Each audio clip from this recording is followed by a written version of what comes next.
അപ്പസ്തലനായ പൗലോസും ശീലാസും കാരാഗൃഹത്തിൽ കിടന്ന് അവരെ കൈകാലുകൾ ബന്ധിക്കപ്പെട്ടവരായി കിടക്കുമ്പോൾ അവർ അർദ്ധരാത്രിയിൽ ദൈവത്തെ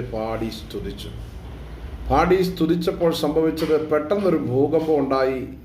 കാരാഗൃഹത്തിൻ്റെ വാതിൽ തുറന്നു.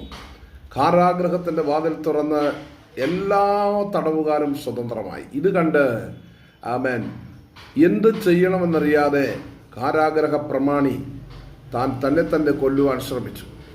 അപ്പോൾ അപ്പോസ്തലൻ പറഞ്ഞു, അരുത്, നീ തന്നെ കൊല്ലരുത്. അപ്പോൾ കാരാഗൃഹ പ്രമാണി ചോദിക്കുകയാണ്, രക്ഷ പ്രാപിക്കാൻ ഞാൻ എന്ത് ചെയ്യണം?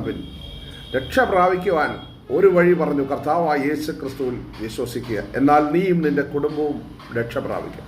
ഇന്ന് പകൽ ആത്മഹത്യയ്ക്ക് വേണ്ടി ശ്രമിക്കുന്നുവോ? ജീവിതത്തിൻ്റെ കഠിന പ്രശ്നങ്ങളിലാണോ? രക്ഷയ്ക്കായി ഏകമാർഗം യേശു ക്രിസ്തു.